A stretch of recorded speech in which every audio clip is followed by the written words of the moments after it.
Hi friends, welcome to my channel. ఈరోజు మన కిచెన్లో ఎంతో టేస్టీగా ఉండే మైసూర్ పాక్ ఎలా తయారు చేసుకోవాలో చూద్దాం. మనం ముందుగా స్వీట్ షాప్కి వెళ్తే కొనేది ఆ మెత్తటి మైసూర్ పాకే కదా. అది ఇంట్లోనే పక్క కొలతలతో కేవలం 10 నిమిషాలు ఎలా తయారు చేసుకోవాలో ఈ వీడియోలో చూసేద్దాం. ముందుగా ఒక మిక్సింగ్ బౌల్ తీసుకొని ఇందులో ఒక కప్పు శనగపిండి వేసి ఇందులో ఒక half teaspoon baking soda వేసుకొని ఇదంతా కాస్త కలుపుకొని పక్కన పెట్టుకున్నాం. మరొక గిన్నెని ఇలా తీసుకొని ఇందులో కాస్త నెయ్యి అప్లై చేసి ఇదంతా కూడా ఈక్వల్ గా రాసి పక్కన పెట్టుకోండి. లేదంటే మీరు ఒక ప్లేట్ లోకైనా నెయ్యి రాసి పక్కన పెట్టుకోవచ్చు. ఇప్పుడు మరో పక్క స్టవ్ మీద ఒక పెద్దటి బాండిని పెట్టుకొని ఇందులోకి 2 కప్పుల షుగర్ వేసి 1 కప్పు వాటర్ వేసి మరో పక్క స్టవ్ మీద మరొక బాండిని పెట్టుకొని ఇందులోకి 2 కప్పుల ఆయిల్ ని వేసుకోండి. లేదంటే 1 కప్పు నూనె 1 కప్పు నెయ్యినైనా యూజ్ చేయొచ్చు. ఇక్కడ నేను 2 కప్పుల ఆయిల్ యూజ్ చేస్తున్నాను. ఇది మీడియం ఫ్లేమ్ లో పెట్టి బాగా వేడి చేసుకోండి. మరో పక్క ఇందాక మనం చక్కెర వేసి పెట్టుకున్నాం కదా, ఇది బాగా పాకం తీగి పక్కన వచ్చేంత వరకు బాగా మరిగించుకోండి, మధ్య మధ్యలో కలుపుతూ. ఇలా పాకం అంతా దగ్గర పడ్డాక ఇందులోకి కొంచెం యాలకుల పొడిని, మీరు ఇందులోకి కొంచెం కుంకుమ పువ్వునైనా యూజ్ చేసుకోవచ్చు. ఇక్కడ నేనైతే ఏమీ యూజ్ చేయడం లేదు. ఇలా చేత్తో పట్టుకుంటే ఇలా తీగ పక్కన వచ్చిందా అంటే మనకు పర్ఫెక్ట్ గా రెడీ అయిపోయినట్లే. ఇప్పుడు ఇందులోకి మనం ఇందాక కలిపి పెట్టుకున్న శనగపిండిని ఇందులో వేసుకొని విస్కర్తో కలుపుకోవాలి. అలాగైతే మనకి ఈక్వల్ గా కలుస్తుంది.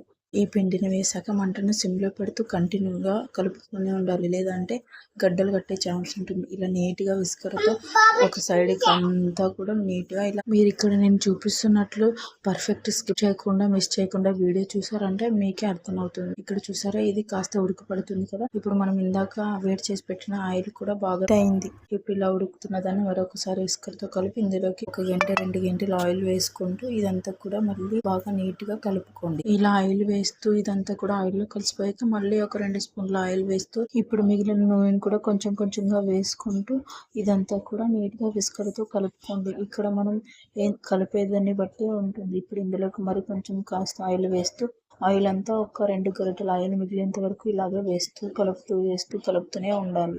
అలాగే మన ఛానల్లో స్వీట్ రెసిపీస్ చాలా ఉన్నాయి. ఒకసారి వెళ్ళి చూడకపోతే చూడండి, అలాగే డిస్క్రిప్షన్ లో కూడా ఇస్తాను, ఒకసారి చెక్ చేసి చూడండి. ఇది చేయడం చాలా కష్టం అని చాలా మంది అనుకుంటారు, కానీ ఎంత ఈజీనో చేసింది నాకు అర్థమైంది. ఇలా చూసారా, ఇలా ప్యాన్ నుంచి సపరేట్ అయిపోయింది కదా. ఇప్పుడు మీకు ఇక్కడ స్పూన్ తో చూపిస్తున్నాను చూడండి. ఇలా రిబ్బన్ కన్సిస్టెన్సీ వచ్చిందంటే మనకు పర్ఫెక్ట్ గా రెడీ అయిపోయినట్లే. ఇప్పుడు మిగిలిన ఆయిల్ ని 2 గంటలు తీసి ఇందులోకి వేసుకొని ఇది ఏమీ కలుపుకుండా ఇలాగే మనం ఇందాక నెయ్యి రాసి పెట్టిన గిన్నెలోకి అంతా కూడా టర్న్ చేసుకున్నాం. ఇది ఏమీ కదిలించకుండా మీరు ఇలాగే ఆయిల్ వేసాక ఇందులోకి వేసుకొని ఇక్కడ నేను చూపిస్తున్నట్లుగా మీరు చేశారంటే ఖచ్చితంగా పర్ఫెక్ట్ గా వస్తుంది.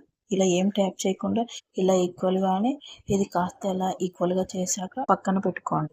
ఇప్పుడు కాస్త చల్లారాక ఇందులోకి నైఫ్ తో ఇలా చిన్నగా ఘాట్లు పెట్టుకోండి, లేదంటే తర్వాత మనకి ఘాట్లు పెట్టడానికి రావడం చాలా కష్టం అయిపోతుంది. ఇప్పుడు దీన్ని ఒక 2-3 గంటల సేపు ఇలాగే వదిలేయండి. దీనిపైన మూత వేసి ఇలాగే వదిలేయండి. ఇక్కడ మీకు 2-3 గంటల తర్వాత నేను చూపిస్తున్నాను. చూసారు ఎంత పర్ఫెక్ట్ గా మైసూర్ పాక్ అనేది మనకి ఎంత బాగా రెడీ అయిపోయింది. ఇప్పుడు మరొక ప్లేట్ తీసుకొని ఇది టర్న్ చేసుకొని చూద్దాం.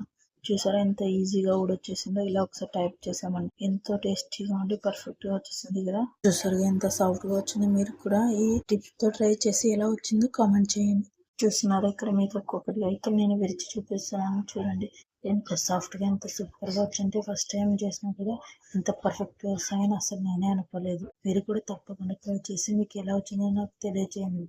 అలాగే మన ఛానల్ ఎవరైనా ఫస్ట్ టైం చూసినట్లయితే సబ్స్క్రైబ్ చేసుకోండి, లైక్ చేయండి, షేర్ చేయండి, కామెంట్ చేయండి. అలాగే మరిన్ని వంటకాల కోసం మన ఛానల్ సబ్స్క్రైబ్ చేసుకోవడం మాత్రం మర్చిపోకండి. Thank you for watching friends.